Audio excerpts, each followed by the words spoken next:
Hello, I'm Nathalie D'Hers, and thank you for joining me for Charged Women in Action, conversations intended to catalyze change for women in the workplace. Here to join today's conversation is my friend, community activist, and leadership coach, Sherry Neubert. Sherry also happens to be the Chief Information Officer and Vice President of Information Technology at the Goodyear Tire and Rubber Company. Nathalie, thank you for the invitation. The topic is very near and dear to my heart. And as you said, I consider myself a community activist and a leadership coach, but also someone who's very interested in all levels of systems and diversity in tech. So this topic is really important to me, and I'm glad to be here today. Well, thank you so much. So today, we're going to be talking about our community of women in technology. We're going to talk about where we've been, where we are today, and where we're going. It's a long road to achieve true and lasting workplace gender equity. We're going to celebrate the progress women have made with opportunities to work and build careers, not just in the technology industry, but in other sectors as well. And more young women than ever are looking forward to entering the workforce, especially in technology roles. So how can we help change the narrative for women? Well, it starts with us by talking about what we know to be true, from learning from one another's successes and failures to sharing the highs and the lows. So Sherry, you've been extremely successful in your career. What would you say are some of the biggest lessons you've learned to get to where you are today, especially when it comes to being a woman in an industry and a role historically dominated by men? Yeah, thank you so much for the question. And you're right. I'm not only in an industry, if you think about tech being dominated by men, but I'm also in manufacturing, automotive, and tire industry. And so it really is a male-dominated industry at all levels. I think probably a couple lessons. One is around being my authentic self. I think for decades, probably the first 15, nearly 20 years of my work experience, I was really focused on fitting in. And what that meant is that I lost some of myself because I wanted to be like one of the guys. And the advice that I give young women now is to just be yourself from day one. It's so much easier to be yourself. That's the person who you know most. I think the other thing that stands out to me is I'm a mother of two. And with both of my children, I went back to work really early after 6 weeks. And part of that was driven by me feeling like I needed to be back in the workforce. I couldn't take time off. I was going to miss something, or I was going to be perceived as not being engaged. And so not prioritizing some of the family aspects of my whole self in order to prioritize work. Fast forward to today, and I ask and encourage, men and women to take the time that they need to be with their family, and especially with new families. We share a lot in common. I also took 6 weeks after my two children. And in hindsight, I wish I had taken more time. And your point about being your true self is also one that I learned over the years. Rather than just trying to blend in, really being your true self, I think is key to long-term success. It's so much more fulfilling when you're in a role where you can be yourself. And then ultimately that leads to success. Because if you can't be yourself, then you ultimately you won't be happy and you'll end up leaving anyway. One of the things that's interesting is, according to recent studies, despite modern gains in representation over the last 8 years, women, and especially women of color, are still well underrepresented in corporate America. And it's especially true if you look at senior leadership, where only 1 in 4 C-suite leaders is a woman, and only 1 in 20 is a woman of color. We know that girls want a place in technology careers. According to data from the National Science Foundation, more women are earning STEM degrees than they have in the past, and they're catching up to men in earning bachelor degrees in science and engineering topics. So I'm curious, Sherry, what are you hearing from some of the young women that you mentor, and what advice do you give them when it comes to getting started or advancing in their career? Thinking about the young women and girls who I'm mentoring, I think the first thing I want to say is they're just exceptional. Probably the two things that come up the most. One is this thing called the imposter syndrome.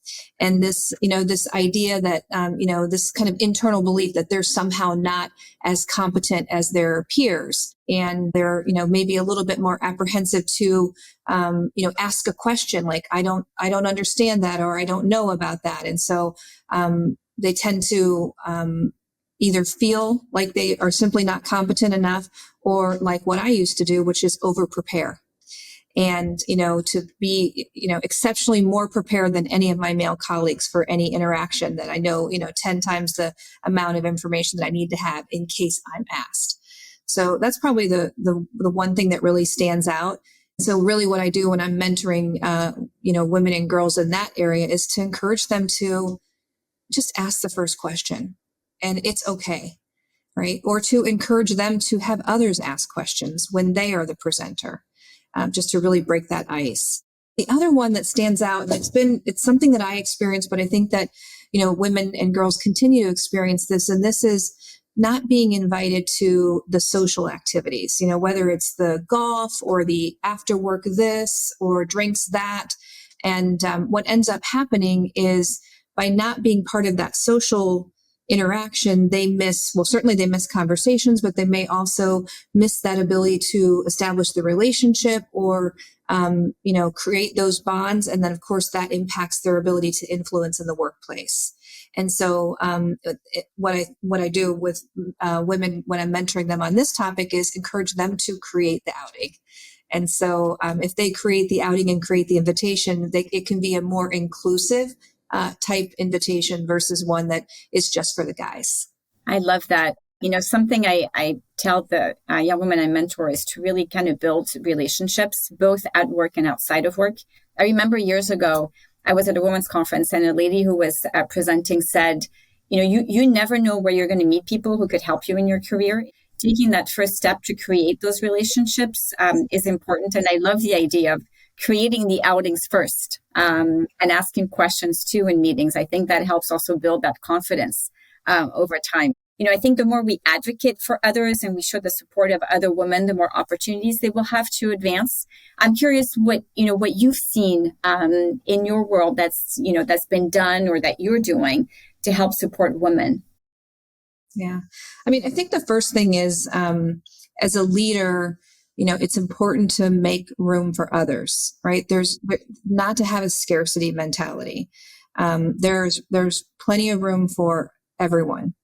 And what I would say I've done and I've seen others do is to literally and figuratively make room, to not take up so much space, to create, if when I'm invited to speak or I'm invited for this opportunity to suggest someone else, to, make us, so-and-so can do that, or to accept the offer, but then delegate it to a member of my team who I think could really benefit from having that opportunity.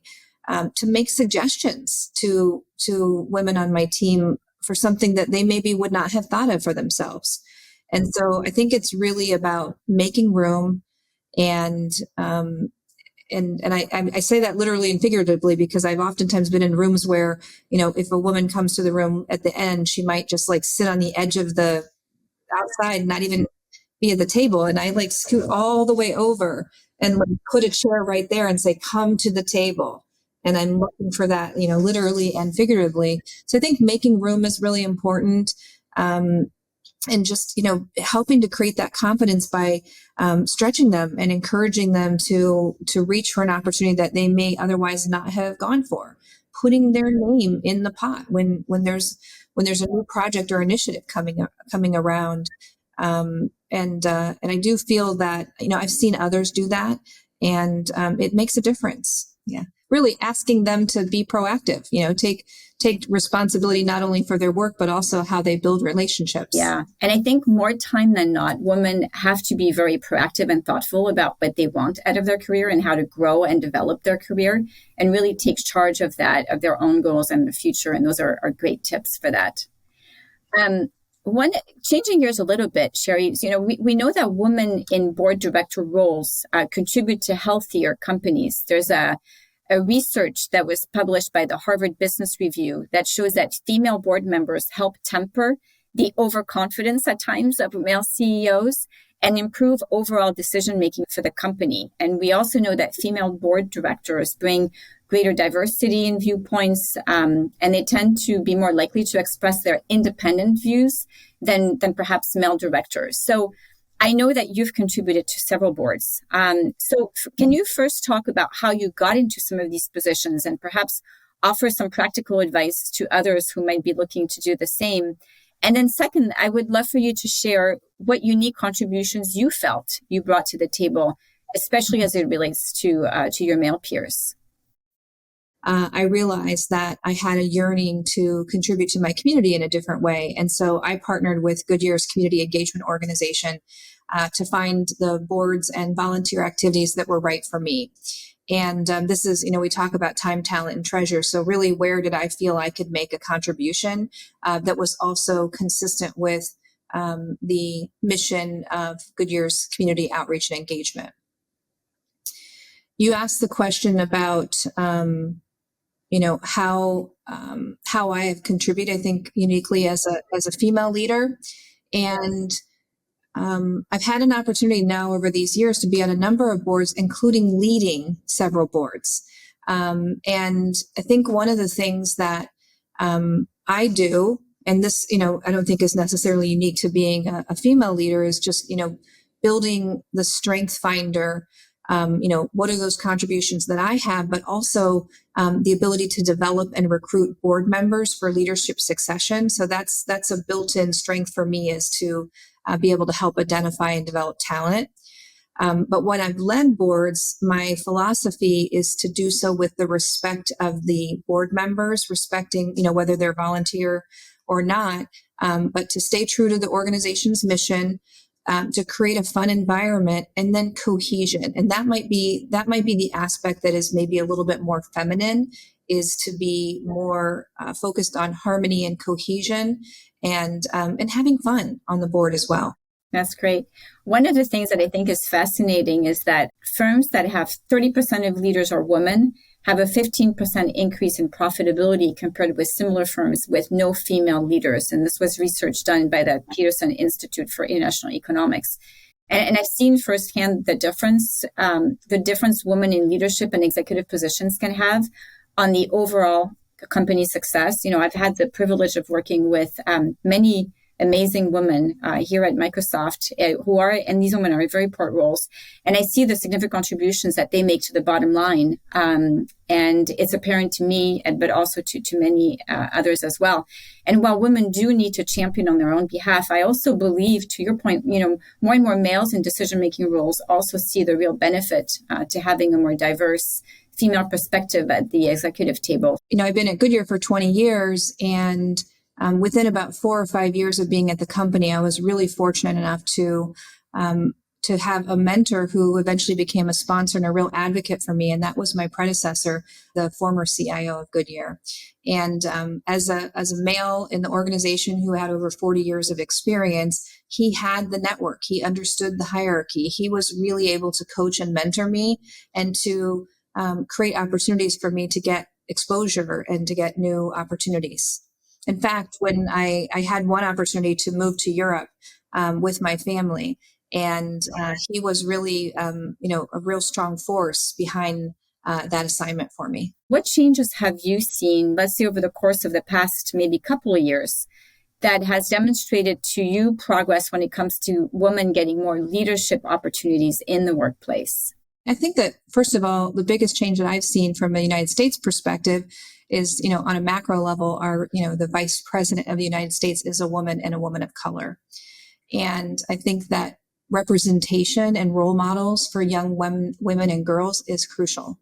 And so anytime that we have women in high profile leadership roles, it creates an opportunity for, younger women to see themselves in a place in one of those types of positions.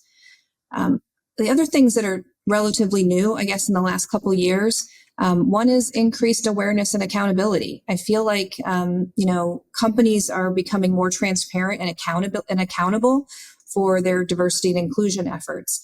And so many companies are reporting out their diversity metrics, or have like some kind of public commitment to improve. And I feel like this increased accountability is starting to create new opportunities for women as well. Closer to home, on my own leadership team is 40% female.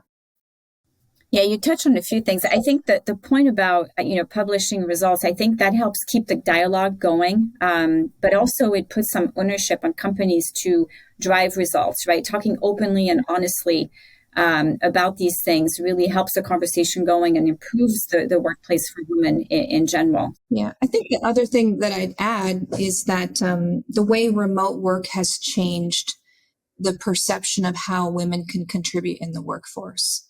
I feel like remote work has created a new level of flexibility. And so I think it's given women even more opportunities in the workplace. Yeah, I think the extra flexibility has provided that opportunity to be more proactive in your career, spend time where you need to spend time. So I agree. I think it's brought a whole different perspective.